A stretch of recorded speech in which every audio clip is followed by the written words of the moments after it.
Welcome back to Film Snob HQ. We are on the road to Avengers Doomsday. And speaking of the Avengers, it has taken us 20-something movies, but we are at an Avengers film. This is the last film in the second phase of Marvel movies. It is the end of the first phase of the MCU, and we have the Avengers. If you're in the UK, it's called Avengers Assemble. A little fun fact, here's my Mondo Steelbook. The slipcase is way too shiny. It's reflecting my ring light. That's a little bit better, but not great. This film at the time seemed like an impossibility. Never before had there been a team-up film. If you grew up post-Avengers or you weren't paying attention when this film came out, you might miss how extraordinary this was. I remember when they announced it, I couldn't get my head around. I was like, what do you mean characters from different films are going to be in a film together? You can't do that. That's against the rules. If it's against the rules, they broke the rules and they broke the mold. The Avengers teams up the characters we've met in every film. Iron Man, Black Widow, who showed up in Iron Man 2, Thor, Hawkeye, who showed up in Thor, and I forgot to mention it in that last video, and Hulk and Captain America. It's a different Hulk. It is Mark Ruffalo this time, and this is probably my favorite Mark Ruffalo performance as the Hulk out of all of them. This is when he's still very much a rage monster, which is what we want for the Hulk. We want him to be angry and, and destructive. And yes, he has great moments later on as well, but I think this is my favorite version of the Hulk, especially that iconic line where he turns around and goes, "That's my secret, Captain. I'm always angry."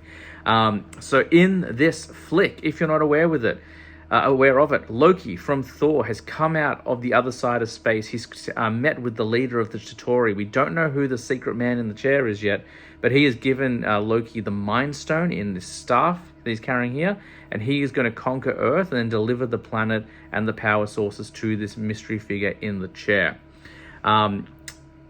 He launches an attack on S.H.I.E.L.D. Nick Fury, Maria Hill, Agent Coulson, and the rest of S.H.I.E.L.D. cannot stop him, and that's when the Avengers are called in. We see a wonderful montage of kind of character introductions. We see Black Widow interrogating some Russian spies. We see her go and try and recruit Bruce Banner.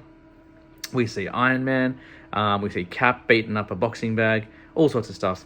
And at first, because they have never been a team before, they argue, they squabble, they fight each other. There's an incredibly iconic fight between Captain America, Thor, and Iron Man, which still is insane to this day.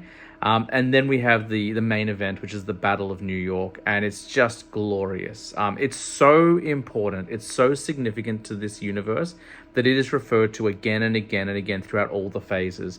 It's referred to in the Spider-Man movies. We see it in the Hawkeye TV show. We see it come up again, more so than the Snap. The Snap is more relevant and recent, but the Battle of New York starts everything. Even in the Netflix series, when they weren't officially canon, they mentioned the Battle of New York. It's a magic trick, this film. It is so much fun.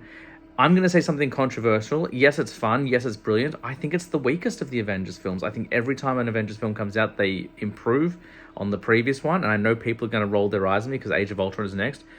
I got thoughts about Age of Ultron, and we'll talk about it. But this is an incredible way to cap the end of an MCU phase. It's an incredible way to cap the end of a Marvel era. Next up, we're going back to Sony with Amazing Spider-Man, where the Battle of New York did not impact them because it's a different universe. I'm going to do a wrap-up of the second era of Marvel films as well. So stick with me. I'll be back soon with that one, and then we're going to start the third era of Marvel movies. Catch you then.